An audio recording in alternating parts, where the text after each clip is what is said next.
ఎవడ్రా వాడు? ఇన్నాళ్ళుగా వ్యాపారం చేస్తున్నాను, నిన్నగాక మొన్న వచ్చినోడు వాడు నాకు పోటీయా? వాణ్ణి పెరగనివ్వకూడదు. వాణ్ణి ఇక్కడికి రప్పించండి, నేను మాట్లాడతాను.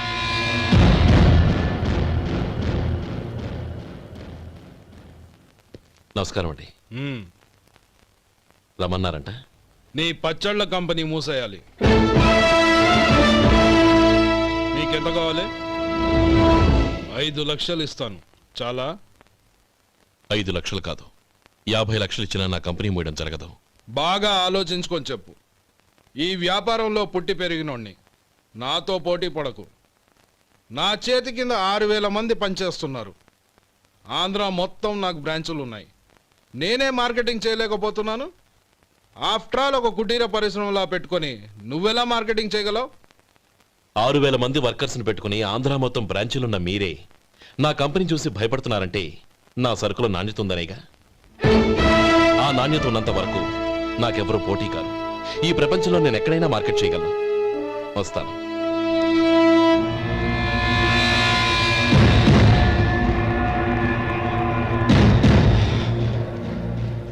ఇక్కడ ఏం లేదండి. ఇక్కడ ఏం లేదండి. ఇప్పుడు ఊపిరి పీల్చి బిగ్బట్టు. నెమ్మదిగా వద్దు. ఓకే, లే. నెమ్మదిగా ఇలా వచ్చి కూర్చో. ఏం లేదు, మామూలు కడుపు నొప్పే. ఈ టాబ్లెట్స్ 3 రోజులు వాడు. ఎలా వాడాలో ఇందులో రాశాను. Token number 29. టౌన్ డాక్టర్ భయపెట్టేశాడు, ఆపరేషన్ అది ఇదని.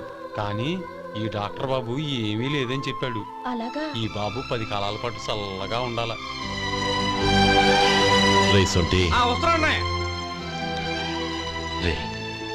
భగవంతుడి దయ వల్ల తమ్ముడు హస్తవాసి మంచిదని అప్పుడే పేరొచ్చిందిరా.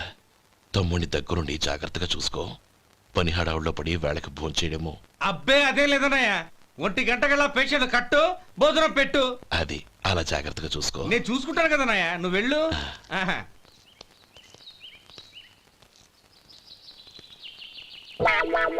అయ్యో, ఏంటయ్యా ఉంటున్నాడా ఈ దెబ్బలు? ఏదైనా యాక్సిడెంటా? అదేం కాదండి, మరి గోరు కొరికినందుకు ఎలక్ట్రిక్ స్తంభానికి కట్టేసి ఇలా రక్తం వచ్చేలా కొట్టారండి. ఊరు కొరికినందుకు ఎలక్ట్రిక్ స్తంభాన్ని కట్టేసి ఇంతలా కొడతారా? వాళ్ళు అసలు మనుషులా రాక్షసులా? చాలా థ్యాంక్స్ అండి. కనీసం మీరైనా అర్థం చేసుకున్నారు. వాళ్ళు అర్థం చేసుకోలేదండి.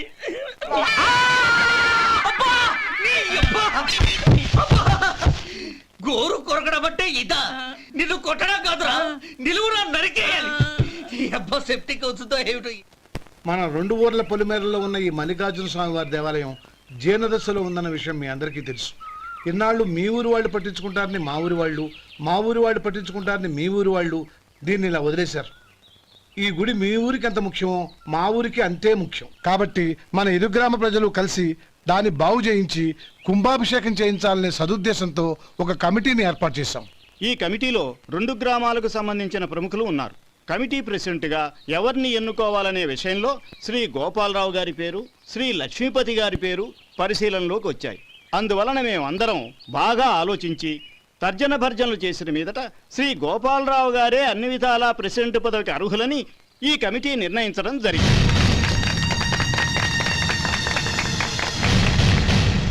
అంచేత ఈ ఉభయ గ్రామ ప్రజలు శ్రీ గోపాలరావు గారికి ఉదారంగా విరాళాలు అందజేసి ఈ శుభకార్యాన్ని జయప్రదం చేయవలసిందిగా కోరుతున్నాం. ఏంటి ఇంకా రాలేదా? ఏంటయ్యా, టైం 10 అవుతోంది. బోర్డు మీద 10 గంటలను రాసింది. మీ డాక్టర్ ఇంకా రాలేదు. అసలు మీ డాక్టర్ కి టైం సెన్స్, పంక్చువాలిటీ ఏమైనా ఉన్నాయా? ఇంతకీ మీరెవరండి? నేను డాక్టర్ అమ్మని. ఓహో, మీరు డాక్టరేనా? డాక్టర్ అంటే డాక్టర్ని కాదయ్యా, డాక్టర్ని చేసుకోబోయేదానని అర్థం. ఓహో, అవును, నువ్వెవరు? నేను ఇక్కడ టోకన్ ఇస్తూ ఉంటానులేండి. తప్పుకో. తప్పుకోవయ్యా. అవును, మీ డాక్టర్ కి ఎవరో అన్నయ్య ఉన్నాడంట కదా, ఎలాంటోడు? ఎలాంటోడంటే అదేనయ్యా, చాలా కోపిస్తని విన్నాను. ఎందుకని అడుగుతున్నారు? ఎందుకంటావేంటయ్యా? ఆ అన్నయ్య మాట వినగానే మీ డాక్టర్ గడగడా ఉణిగిపోతాడు.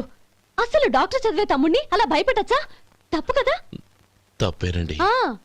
కానీ కానీ నాకు మీ డాక్టర్కి పెళ్ళవని ఆ అన్నయ్య సంగతి అప్పుడు చెప్తాను. ఏం చేస్తారండి? ఏం చేస్తానా, సంవత్సరం తిరగకుండానే కవల పిల్లల్ని కని వాళ్ళ అన్నయ్య చేతిలో పెడతాను. వాళ్ళకి 5 సంవత్సరాలు వచ్చేసరికి ఆయన్ని బాగా మొట్టికెళ్ళేస్తారు. అలా నా కసి తీర్చుకుంటాను. ఈ డాక్టర్ ఎప్పుడు వస్తాడో ఏంటో. అది సర్లే కానీ నువ్వు పని చేయి. ఆ, మీ డాక్టర్ రాగానే ఆ. నేను వచ్చి వెళ్ళానని చెప్పు. నేను అంటే ఓ, నా పేరు చెప్పలేదు కదా?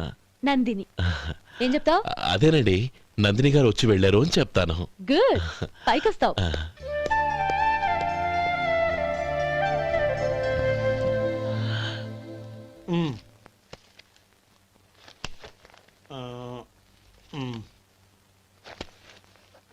ఆ, దీంతో మొత్తం 4,98,200 అయ్యాయి. ఉమ్. పోతే నువ్వు ఇచ్చినంత ఇవ్వలేకపోయినా ఈ దైవకార్యానికి నా వంతు చంద 1800. దీంతో మొత్తం 5 లక్షలు పూర్తయ్యాయి. సరేరా, ఆ, నేను ఈ డబ్బు తీసుకుని పట్నం వెళ్ళి బ్యాంక్ లో వేసొస్తాను. అలాగే నేను నీతో వద్దాం అనుకున్నాను రా. అనుకోకుండా సాయంత్రం ఇన్స్పెక్షన్ వచ్చింది. పర్వాలేదులే, వెళ్ళొస్తాను.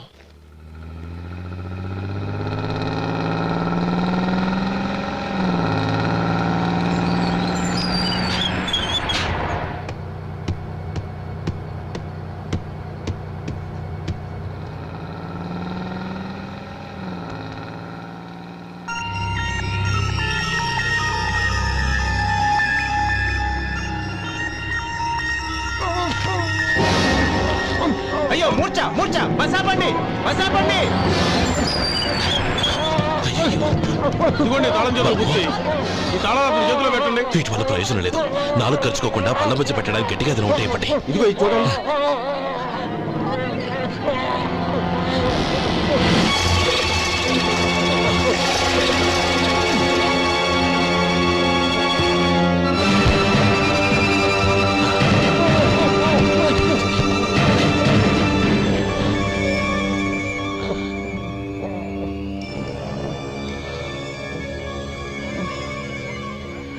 మీరు వెళ్ళి మీ సీట్లో కూర్చోండి, కొంచెం గాలాండివ్వండి.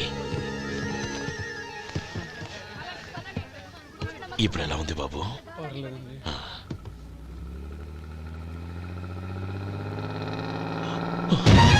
అయ్యో, నా బ్యాగ్ ఎవరైనా చూసారా? అందులో 5 లక్షలు ఉన్నాయి. నా బ్యాగ్ వెంటనే బస్ ఆపండి. ఎవరిని కింద దిగవద్దు. అందరినీ చెక్ చేయండి. నా అంచనా తప్పు కాలేదు. వాడి మంచితనమే వాడిని దెబ్బకొట్టింది. మన వాళ్ళని పంపించి గుడి తాలూకు డబ్బు కొట్టేశాడని పోలీస్ కంప్లైంట్ ఇవ్వండి. ఇప్పుడు ఆ స్టేషన్లో ఎస్ఐ వాడి తమ్ముడే. వాడే వెళ్ళి వాడి అన్నయ్యని అరెస్ట్ చేసి వీధుల్లో నడిపించుకు తీసుకురావాలి. అది నేను కళ్ళారా చూడాలి, మనసారా సంతోషించాలి. అయ్యో గోపాలం గారు, గోపాలం గారు, మీరు దేవస్థానం సొమ్ము దొంగిలించారని ఎవరో పోలీస్ కంప్లైంట్ ఇచ్చారంట. మిమ్మల్ని అరెస్ట్ చేయడానికి మీ తమ్ముడు గారు వస్తున్నారు.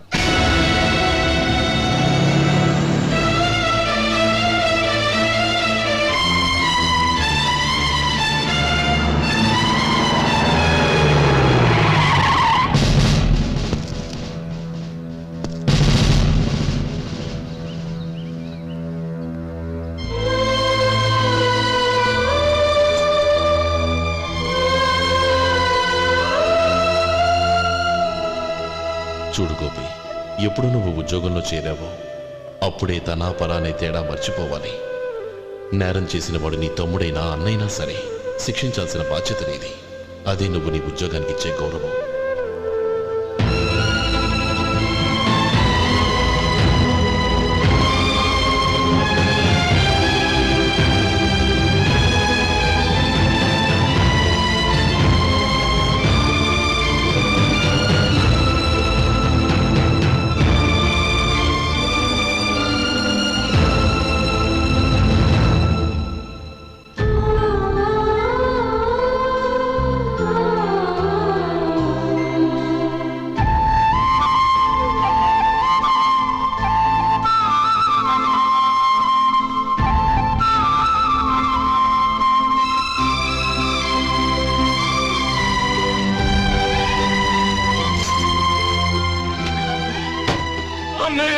రే గోపి, ఏమిట్రా ఇది? నన్ను క్షమించన్నయ్య. నేను కోరి ఉద్యోగుల చేరిన మాట నిజమే, కానీ ఇలాంటి పరిస్థితి ఎదురవుతుంది అనుకోలేదు. నా ఒంట్లో ప్రతి రక్త పట్టు నీ భిక్షానన్నయ్య. నిన్ను అవమానపరిచి ఉద్యోగం నిలబెట్టుకునే బదులు నా ప్రాణాలను వదులుకుంటారు, కానీ ఈ పని మాత్రం నేను చేయలేనన్నయ్య.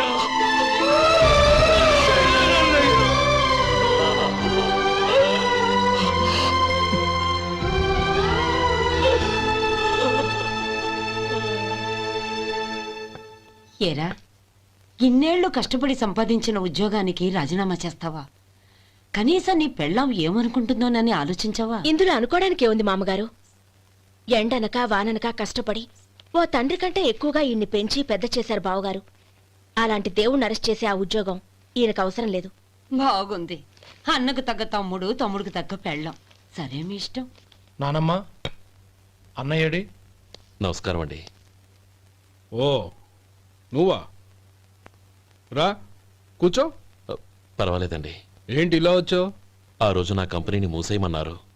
ఇప్పుడు నేను మూసేయడానికి సిద్ధంగా ఉన్నాను. దానికి ప్రతిఫలంగా నాకు 5 లక్షలు కావాలి. అలాగే, నీకు కావలసిన 5 లక్షలు నేను ఇస్తాను. చాలా థ్యాంక్స్ అండి. కానీ మీరు మీ కంపెనీని మూసేయక్కర్లేదు. సార్, అవును మిస్టర్ మధు, మీ అన్నగారికి జరిగిన అన్యాయం గురించి తెలుసుకున్నాను. మీ కుటుంబం గురించి కూడా విన్నాను. సహజంగా అందరూ ఐకమత్యానికి ఉదాహరణ రామలక్ష్మణులు అంటారు. కానీ ఆ రామలక్ష్మణులు ఎలా ఉంటారనేది పుస్తకాల్లో చదవడం తప్ప ఎవ్వరూ చూడలేదు. మీ అన్నదమ్ములను చూస్తే ఆ రామలక్ష్మణులు ఇలాగే ఉండేవారేమో అనిపిస్తుంది. అలాంటి కుటుంబానికి ఇలాంటి ఇబ్బంది రావడం నిజంగా దురదృష్టం.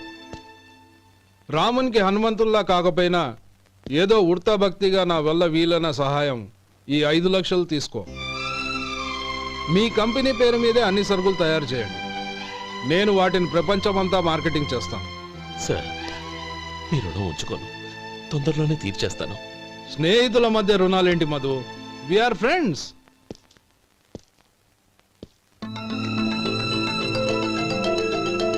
ఏంటే అక్కడ ఆగిపోయావు? రా. నువ్వు మీ అన్నయ్యని అరెస్ట్ చేయడానికి అట్టెళ్ళావు, ఆయన లొంగిపోవడానికి ఇటు వచ్చారు. అవును, యూనిఫామ్ చేత్తో పట్టుకొచ్చావేంటి?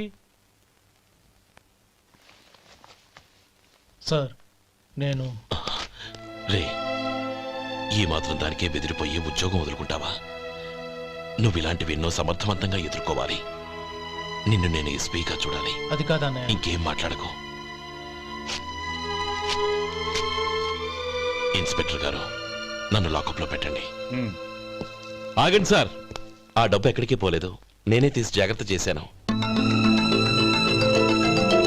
ఈ విషయం అన్నయ్యకి తెలియక బ్యాగులో డబ్బు కనబడకపోవడంతో అది పోయిందనుకున్నాడు. నేను పట్నం నుంచి వచ్చేసరికి జరిగిన గొడవంతా తెలిసిందే. రే మధు, జరిగిన దానికి నన్ను క్షమించనయ్యా. ఇంటికి వెళ్ళాక అన్ని వివరంగా చెప్తాను. సార్, ఇదిగోండి 5 లక్షలు.